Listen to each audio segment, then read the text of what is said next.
A Bíblia ensina que a popularidade perante o mundo significa a morte.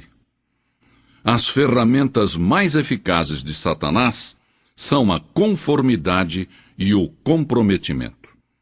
Ele sabe que um homem plantado no meio de um povo pagão é capaz de fazer com que muitas pessoas se voltem para Deus e declarem: porque não me envergonho do Evangelho de Cristo, que é o poder de Deus para a salvação de todo aquele que crê. Romanos 1,16. As palavras do apóstolo Paulo, já não vivo de acordo com as regras deste mundo, pesam e significam muito para nós hoje em dia. Como espada afiada, estas palavras cortam, expondo o nosso modo de viver. Não são palavras amáveis, são ordens com tom de batalha. Separam os débeis dos fortes. Mas são palavras que inspiram e necessitamos escutá-las ainda hoje. Primeiro, não moldemos nossas mentes segundo este mundo, de acordo com a sua propaganda, a sua conversação, a sua filosofia. O mundo executa uma gigantesca tarefa de lavagem cerebral. Às vezes consciente, às vezes inconscientemente, o cristão vive assediado por publicidade secular e mundana. Anúncios que proclamam que o homem elegante prefere tal marca de uísque, dando a entender que os que não bebem uísque não são pessoas de bom gosto. Muitos espetáculos, inclusive no domingo, são dirigidos a quem tem sede de violência, sexo e desrespeito à lei. Parece que um cérebro poderoso e diabólico rege os assuntos deste mundo, e que o seu objetivo principal é lavar o cérebro dos crentes para que se amoldem a este mundo. As coisas do mundo ameaçam contaminar a corrente de pensamento cristão.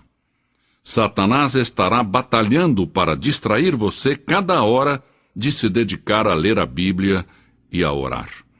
Mas por cima desse estrondo, podemos escutar a voz das Escrituras, que nos diz: tende em vós aquele sentimento que houve também em Cristo Jesus. Filipenses 2,5. E não vos conformeis a este mundo, mas transformai-vos pela renovação da vossa mente, para que experimenteis qual seja a boa, agradável e perfeita vontade de Deus. Romanos 12:2. Nós, cristãos, não devemos nos amoldar às ansiedades do mundo. Há muitos cristãos que torcem as mãos dizendo: que desastre este mundo! A Bíblia nos diz que o mundo e seus desejos passarão, e que ele perecerá num cataclismo de julgamento. Nós, cristãos, devemos ser luz no meio das trevas. E a nossa vida deve mostrar tranquilidade, paz e gozo no meio da frustração, da confusão e da desesperança. Em segundo lugar, não devemos nos amoldar ao mundo no físico. Este nosso corpo está destinado a ser templo do Espírito Santo. Não devemos nos prostrar perante os templos de Baal. Devemos apresentá-lo completo a Deus, como sacrifício vivo. O nosso vestir, as nossas atitudes e os nossos atos devem ser todos para a honra e a glória de Cristo. O propósito de Deus para nós é que nos amoldemos à imagem do seu Filho. O mundo pode pressionar, tentando deformar-nos, mas Cristo nos disse: transformai-vos pela renovação da vossa mente, para que experimenteis qual seja a boa, agradável e perfeita vontade de Deus. Em terceiro lugar, não devemos nos moldar ao mundo no aspecto social. O mundo tenta nos absorver, metendo-nos em sua sociedade secular e moldando-nos à sua imagem mundana. Mas Cristo nos estimula a não nos ajustarmos a esses critérios. Disse sobre os que creem nele: eles não são do mundo, assim como eu não sou do mundo. João 17:16. Uma grande parte da nossa conversação é mundana e não espiritual. É fácil copiar os hábitos do mundo e passar as noites falando de política, de esportes, modelos de automóveis ou espetáculos da moda. Muitas vezes, esquecemos que acerca da santa conversação devemos edificar-nos uns aos outros e que devemos ocupar-nos das coisas celestiais e não exclusivamente das terrestres. É certo que Jesus comeu com publicanos e pecadores, mas ele não se deixou ser absorvido e moldado pelo grupo. Ao contrário, ele aproveitou cada oportunidade para apresentar a verdade espiritual e levar as almas da morte para a vida. Os nossos contatos sociais devem ser não apenas agradáveis, mas também úteis, como oportunidades para compartilhar a nossa fé com aqueles que ainda não conhecem a Cristo de perto. Em quarto e último lugar, não devemos nos moldar ao mundo quanto ao aspecto espiritual.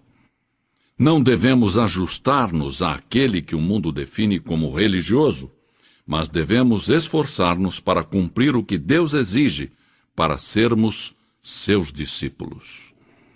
Nos tempos de Isaías, nenhuma nação era tão religiosa quanto Israel. O templo, estava sempre cheio. O sangue dos sacrifícios fluía no altar. O povo observava estritamente as festas religiosas, e na casa de Deus ressoavam as orações. Mas o culto de Israel carecia de profundidade, de devoção genuína. A nação estava deteriorando a moral, apesar de que as multidões enchiam o templo. Pela boca de Isaías, Deus então disse: Não continueis a trazer ofertas vãs. O incenso é para mim abominação. As luas novas, os sábados e as convocações de assembleias, não posso suportar a iniquidade e o ajuntamento solene. Isaías 1:13. Logo, Isaías indicou ao povo como voltar a obter o favor de Deus. A este povo, que era membro da igreja, a este povo que tinha sido educado de acordo com as formalidades das suas leis religiosas, mas que não vivia corretamente durante a semana.